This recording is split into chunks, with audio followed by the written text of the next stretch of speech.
My name's Tony Heaton.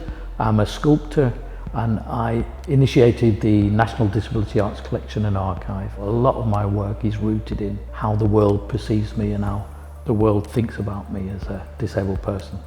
Like many artists, I want to communicate. I want to communicate in a different way to get people to think. My work and I operate within a social model of disability setting so that people start to understand that it's the external things that disable very often, on top of our impairments.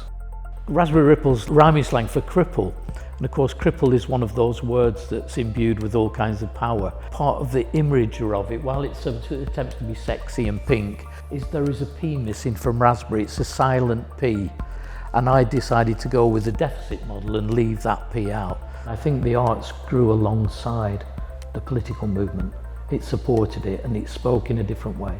It was interesting back in the day where we chained ourselves to buses, and the purpose of doing that was to highlight the fact that disabled people couldn't use public transport.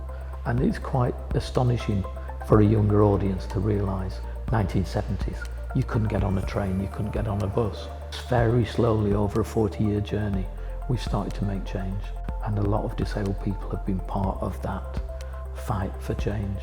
One of the things about the disability arts and politics movement is there was a huge amount of subversion going on. When we started to protest, we had placards and the police would take the placards off you.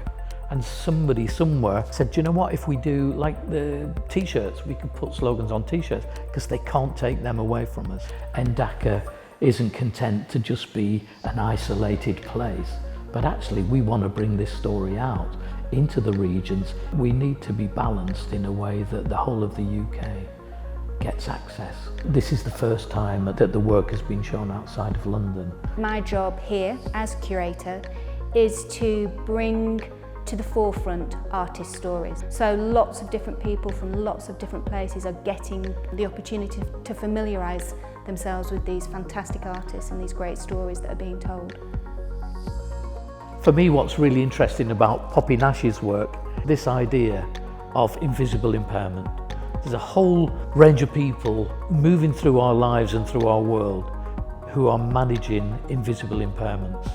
And of course, when we talk about disability, we talk about barriers that you wouldn't necessarily think about. So her work helps us to focus on or think about what are those barriers for somebody with an invisible impairment, and how can we make accommodation for that? First and foremost, it's about stunning contemporary artworks. What I hope is that it gives the audiences that come in here the knowledge that it's continuing, that artists who define as disabled continue today to make exciting and exhilarating artwork.